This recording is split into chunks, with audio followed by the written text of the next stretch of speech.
రెండు మాటలు ఎక్కువ మాట్లాడితే ఏమైనా అరిగిపోతాయా, కరిగిపోతాయా? క్రాక్ బావా అని మొబైల్ వైపు చూసి సతీష్ని తిట్టుకుంటుంది.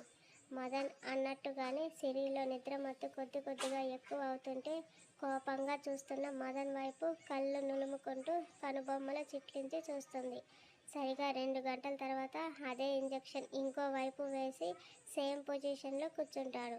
నాకేమైనా నిద్ర మందు ఎక్కిస్తున్నారా అని ఆవలిస్తూ అడుగుతుంది.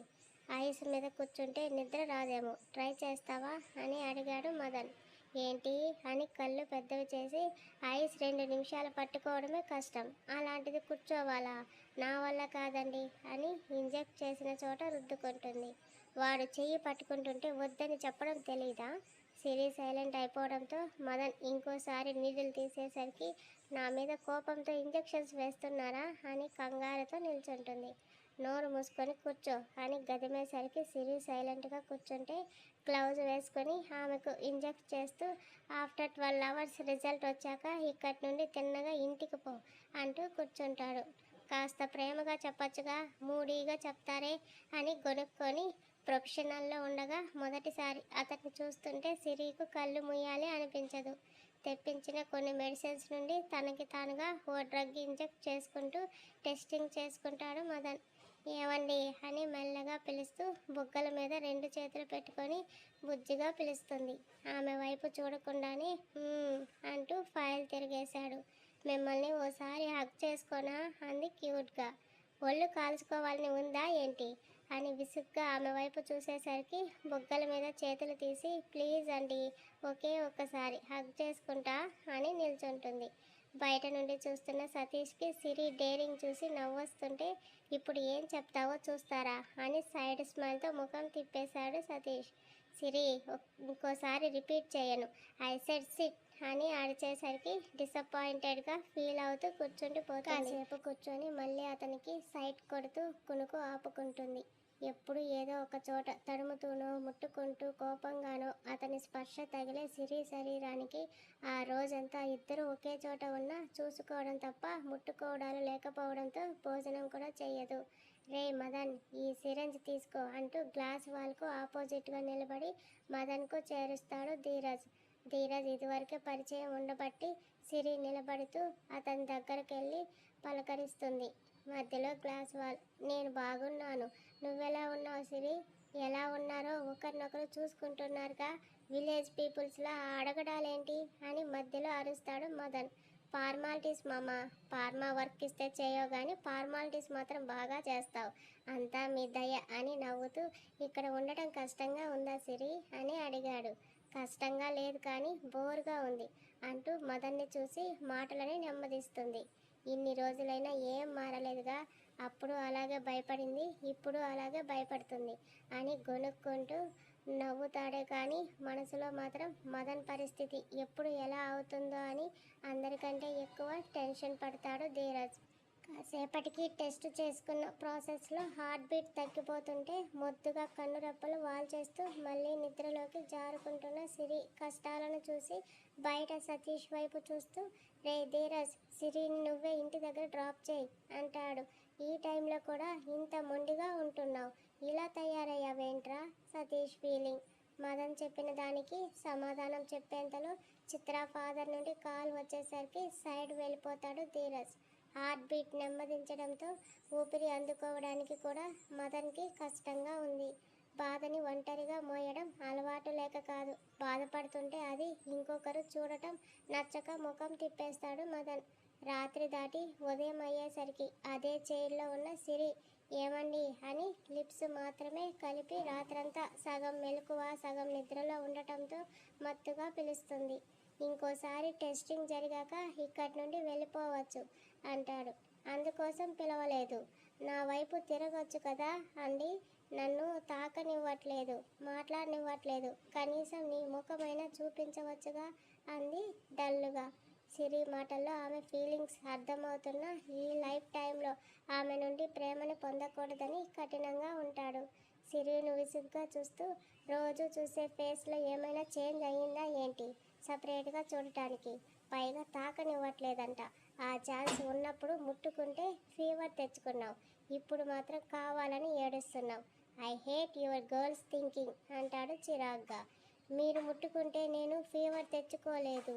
అయినా మా అమ్మాయిని అంటారేంటి? మేం లేకపోతే మీరు లేరు, ఉండలేరు అంది వయ్యారంగా.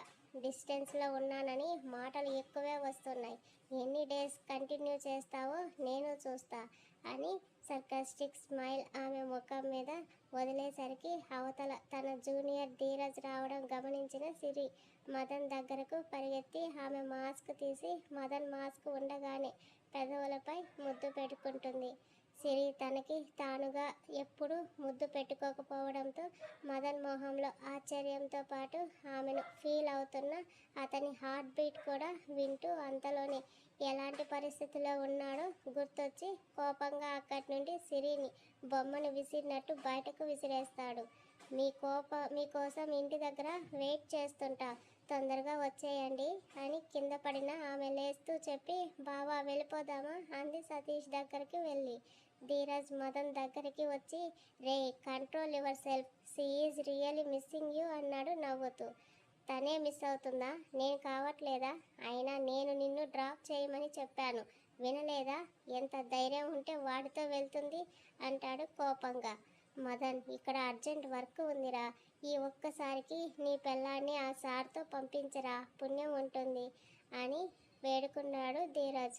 యూజ్లెస్ మ్యాన్, వెళ్ళి తనకి మెడిసిన్ ఇవ్వు, ప్రెస్టేషన్ తెప్పిస్తుంది, పైగా ఈ ముద్దొక్కటి పెట్టుకోవడం అవసరమా అని మాస్క్ తీసి విసిరేస్తాడు. వీడి తిక్క లవ్ చూపించడు, చెప్పడు, ఫీల్ అవ్వడు. ఎలా పుట్టావురా యూనిక్ పీస్గా అని తిట్టుకుంటూ ధీరజ్ అక్కడి నుండి సిరికి టాబ్లెట్స్ ఇవ్వడానికి వెళ్ళిపోయాక మదన్ అతని జూనియర్ని వ్యాక్సిన్ తీసుకురమ్మని చెప్పాను ఎక్కడా అని అడిగాడు. సార్ ప్రజెంట్ అవి మన సౌత్లో అవైలబుల్ లేవు, నార్త్లో ఉన్నాయి, ఇన్ఫామ్ చేశాను, నైట్ లోపల పంపిస్తామన్నారు.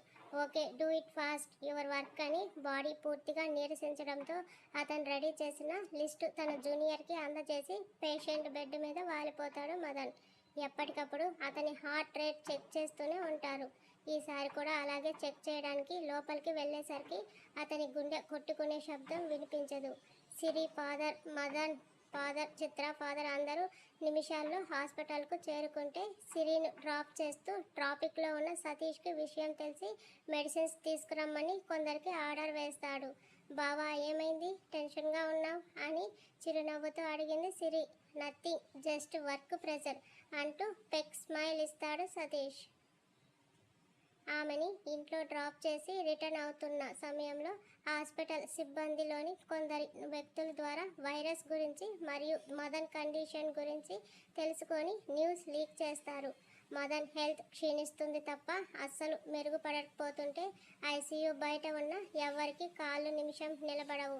సిరిని డ్రాప్ చేసిన సతీష్ హాస్పిటల్కు రీచ్ అయ్యి తన పొజిషన్ ఏంటో కనుక్కోగా హార్ట్ బీట్ వినిపించట్లేదు అని చెప్తారు. వాట్ అని షాక్ అయ్యాడు సతీష్ ఐ థింక్ వైరస్ గురించి మీడియాకు లీక్ అయింది. మదన్కు ఇక్కడ ఏం జరిగినా అది వైరస్ వల్లనే జరుగుతుంది అనుకుంటారు తప్పించి తనకి హెల్త్ ఇష్యూస్ ఉన్నాయని తెలీదు. So take care of it అన్నాడు భాస్కర్ గారు. అంటే ఇప్పుడు మదన్కి ఏదో జరుగుతుందని మీరు ఫిక్స్ అయిపోతున్నారా? ప్రతి సెకండ్ ఎప్పుడు పేలిపోతుందో తెలియని బాంబు లాంటి గుండెను ఉంచుకున్నాడు. వాడు నా ప్రాణమైనా నేను రియాలిటీని మర్చిపోను. కాసేపు ఇక్కడే ఉండండి, కాల్ చేసుకోవాలని అంటూ పక్కకి వెళ్ళి యుఎస్ నుండి డాక్టర్స్ని రప్పించడం అంటే టైం పడుతుంది. అతను హెల్త్ సరిగా నిలవడం అంటే జరిగే పని కాదు. ఏం చేయాలో అర్థం కానంత పిచ్చిగా ఉన్న సమయంలో న్యూస్ చూసి హాస్పిటల్కు చేరుకున్న చిత్ర డైరెక్ట్గా మదన్ ఉన్న ఆపరేషన్ థియేటర్ దగ్గరికి పోతుంది. ఆ బయటే ఉన్న చిత్ర ఫాదర్ని చూసి నాన్న మీరు కూడా ఇక్కడే ఉంటే బావకి ఇలా జరిగిందని చెప్పరేంటి, ఎంత కంగారు పడ్డానో తెలుసా అని కోపంగా అంటూ మదన్ని ట్రీట్ చేస్తున్న డాక్టర్స్తో మాట్లాడడానికి ఆపరేషన్ థియేటర్ లోపలికి వెళ్ళిపోతుంది చిత్ర. బయట ఏం జరుగుతుందో తెలియని ఇంట్లో వాళ్ళు సాగర్ రాకతో కాస్త ప్రశాంతంగా ఫీల్ అయ్యి సరియు సాగర్లకు స్పేస్ ఇస్తారు సుజాత గారు. సిరి నా కొడుకుని చూడటానికి వెళ్ళావు, ఏమైందే, వాడు ఎలా ఉన్నాడు అని సిరిని అడిగారు వాళ్ళ అత్తగారు. మా ఆయనకేంటి, చాలా బాగున్నారు, కాకపోతే ఆయన కళ్ళు బాగా రెడ్గా అయిపోయాయి. ఇది వరకు ఆయనతో మాట్లాడాలంటే ధైర్యం కావాలి, ఇప్పుడు చూడాలన్నా ధైర్యంగా కావాలి అన్నట్టు ఉంది. ఆహా, వాడు లేకపోతే నీ బుర్ర బాగానే పనిచేస్తుంది అన్నమాట. నేనేమి చిన్నపిల్లని కాదుగా తిక్కగా బిహేవ్ చేయడానికి. నాకెందుకో ఆయన ముందు నోరు పెగలదు, అందుకే ఏం చేసినా ఊరుకుంటాను అని చెప్తూ కాసేపు కిందట తను పెట్టిన ముద్దు గుర్తుకొచ్చి నవ్వుకుంటుంది. మదన్ దగ్గర ఉన్న ఆ 12 గంటలు సిరికి తన హెల్త్ ఎంత సివియర్గా ఉందో చూపించకుండా జాగ్రత్త పడిన మదన్ ఆ విషయంలో ఆమెకు ఏమీ తెలియనంతగా చూపించి గెలుస్తాడు. అయితే వాడు ఎప్పుడు ఇంటికి వస్తాడు? అదే తెలియదు అత్తయ్య. నేను కూడా తొందరగా వచ్చేయాలని కోరుకుంటున్నాను అని దీనంగా అంది సిరి. మీ రూమ్లో ఏసీ పని చేయట్లేదు అని చెప్పు.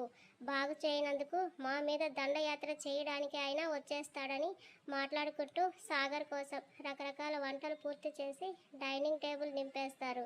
ఏంటి సరియు టెన్షన్ పడుతున్నావు అని సరియు రూమ్లో సెల్ఫ్స్ చూస్తూ ఉంటాడు సాగర్. టెన్షన్ కాదు సాగర్ గారు, భయంగా ఉంది. దేనికి? మన పెళ్లి గురించి అని చెప్తూ మరోవైపు తిరిగి గట్టిగా కళ్ళు మూసుకుంటుంది. పెళ్లి గురించి టెన్షన్ పడటానికి ఏముంది? అన్నీ మేము చూసుకుంటున్నాం. నువ్వేం కంగారు పడకు. ఆల్రెడీ టాక్డ్ విత్ మామయ్య. దేని గురించి? మన పెళ్లి గురించే. ఇంకా ఏముంది? ఈ మంత్ డేట్ ఫిక్స్ అయింది. లగ్న పత్రిక ఒక్కటే రాయడం late. What? Already date fix చేసేశారా? నాకు ఇప్పటి వరకు ఎందుకు చెప్పలేదని అరుస్తుంది సరియు. ఎందుకంటే ఎవరికి చెప్పొద్దని నేనే చెప్పాను. నీకు సర్ప్రైజ్ ఇద్దామని అంటూ ఆమెని బ్యాక్ హాగ్ చేసుకున్నాడు. ఆమె శరీరం అంతలా ప్రేమిస్తున్న సతీష్ స్పర్శకే ఇంకా అలవాటు పడలేదు. అలాంటిది సాగర్ ముట్టుకునేసరికి చిరాగ్గా అనిపించి ఒక్కసారిగా దూరం జరిగిపోతుంది. పెళ్లికి ముందు ఇలాంటి నాటీ థింగ్స్ బాగుంటుంది. ఒక మెమరబుల్గా please can I kiss you అంటూ ఆమె దగ్గరకు వెళ్తాడు. సాగర్ గారు అని కంగారుగా పిలుస్తుంది తప్పించి నోట్ల నుండి ఒక మాట కూడా రాకపోతుంటే ఆమెది బిడియం అని అనుకుంటాడు. సరియు మాత్రం సాగర్ చెయ్యి కూడా తగలకూడదు అని భయంతో దూరం జరుగుతుంది. ఇంతలో వాళ్ళని పిలవడానికి వచ్చిన సిరి డోర్ నాక్ చేయడంతో ఎవరో వచ్చినట్టున్నారు. నేను చూస్తా, ఎందుకంత టెన్షన్ పడుతున్నావని సరియుని నుదుటిన పట్టిన చెమటని తుడుస్తూ డోర్ ఓపెన్ చేయడానికి వెనక్కి తిరుగుతాడు సాగర్. అతని ఊపిరిని భరించలేకపోతున్న ఆమె కోపంతోనూ బలవంతంతోనూ జీవితాంతం అతనితోనే ముడివేసుకోవాలని అనుకుంది. ఎప్పటికీ అతనికే చెందాలని పరిస్థితి వస్తే ఇంకా షాక్లో ఉన్న సరియు వెనకున్న గోడకి అతుక్కుపోగా నువ్వు కూడా రా, భోజనం చేస్తావని సరియుని కూడా పిలిచి వెళ్ళిపోతుంది సిరి.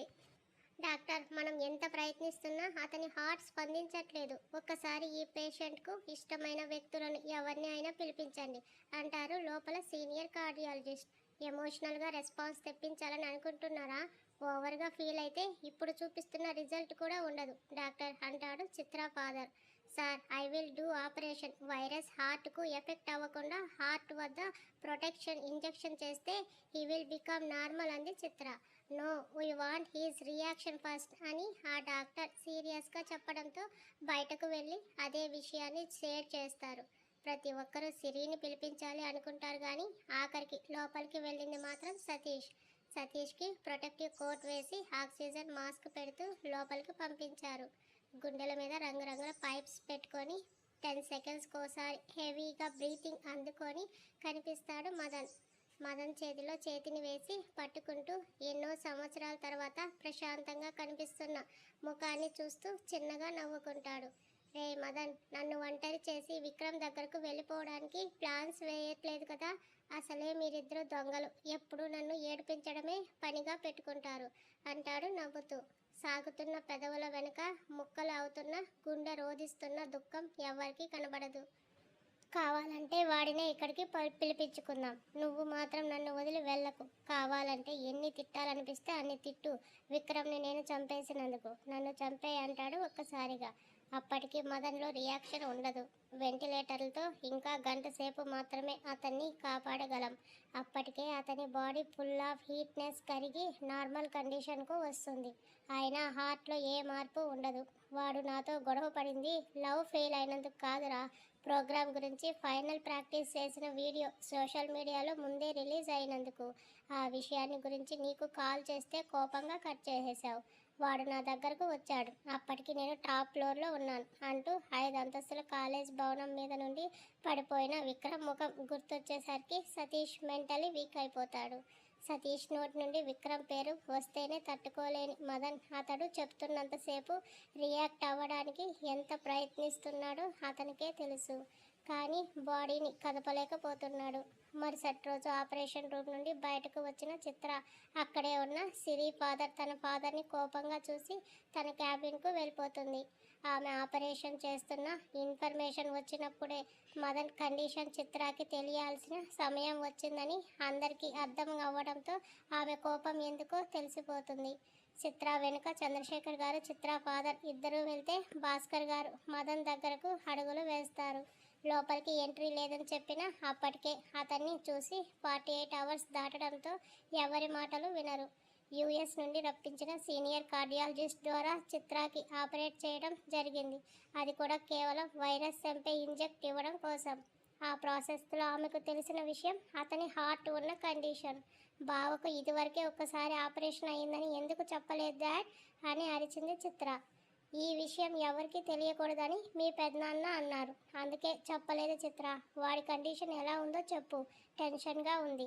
ఆ విషయం చెప్పాలంటే బావకి హార్ట్ ఆపరేషన్ ఎందుకు జరిగిందో తెలియాలి అంటూ కసిగా కళ్ళు తుడుచుకొని కూర్చుంటుంది. వాళ్ళ నాన్నగారు చిత్ర చేతిని అందుకొని నీ బాధ అర్థమవుతుందిరా, కానీ ఇప్పుడు కోపాలు చూపించుకునే పరిస్థితిలో లేము. వాడికి ఏమైందో చెప్పు అని అంటాడు. డోంట్ ఇరిటేట్ మీ డాడ్, ముందు నేను అడిగింది చెయ్యాలి అని మొండిగా ఉండడంతో సిరి ఫాదర్ భాస్కర్ గారు లోపలికి ఎంటర్ అవుతారు.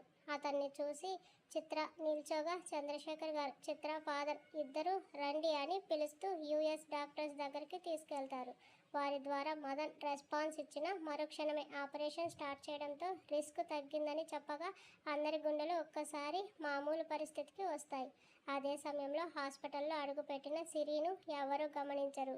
మదన్ని చూసి ధీరజ్ బయటకు రావడంతో అక్కడ మదన్ ఉన్నాడని తెలియక అన్నయ్య అంటూ అతని దగ్గరికి వెళ్ళింది. సిరి ఎందుకు వచ్చింది? మదన్ గురించి తెలిసిందా ఏంటి? కంగారుగా చెమటలు తుడుచుకుంటూ చెప్పరా అన్నాడు. ఆయనకు మళ్ళీ నా మీద కోపం ఏమైనా వచ్చిందా? 2 రోజులుగా ఒక్క మాట కూడా నాతో మాట్లాడట్లేదు. వాడు ప్రజెంట్ ఎవరితో మాట్లాడే మూడ్లో లేడ్రా. ఇప్పుడు నువ్వు వెళ్తే మమ్మల్ని తిడతాడు, ఎందుకంటే తనని డిస్టర్బ్ చేయొద్దని స్ట్రిక్ట్ ఆర్డర్ వేశాడు. ఆయన చేష్టలకి అలవాటు పడిపోయా. ఏం చేసినా పర్వాలేదు. ప్రజెంట్ ఎక్కడున్నారో చెప్పండి. సిరి అది అంటూ నసుగుతూ ఏం చెప్పాలో అర్థం కాక ఢిల్లీ బయలుదేరాడు అని సిరి చెప్తాడు. వాట్, ఢిల్లీనా? కనీసం ఒక్క మాట కూడా చెప్పలేదు. ఏంటన్నయ్య, అసలు ఎందుకు వెళ్ళారు? ఎప్పుడు వెళ్ళారు? బాగానే ఉన్నారుగా, వైరస్ ఏం చేయలేదుగా? కంగారుగా అడుగుతూ అప్పటికే కంట్లో నీళ్లు నింపుకుంటుంది. సిరి కళ్ళు తుడిచి అక్కడ ట్రీట్మెంట్ ఉంది అన్నారు, అందుకే వెళ్ళాల్సి వచ్చింది. నీకు చెప్తే కంగారు పడతావని చెప్పొద్దు అన్నాడు. అబద్ధాలు చెప్పకండి అంటూ ఒక్కసారిగా అరిచింది సిరి. అబద్ధం అంటుంది అంటే సిరికి నిజం తెలుసా అని ఒక్క క్షణం భయం పుట్టడంతో కష్టంగా ఇదే నిజమని అంటాడు ధీరజ్. నిజం చెప్పండి, ఆయన ఎందుకు వెళ్ళారు అని ఒత్తి పలుకుతూ బేస్ వాయిస్తూ అడిగింది సిరి. ధీరజ్ ఏం చెప్పకుండా సైలెంట్గా ఉండిపోగా అస్సలు ఆయన ఎక్కడున్నారు అని ధీరజ్ కాలర్ పట్టుకుని అడిగేసరికి సిరి ఫాదర్ సిరిని అక్కడి నుంచి బలవంతంగా తీసుకుని వెళ్ళిపోతాడు.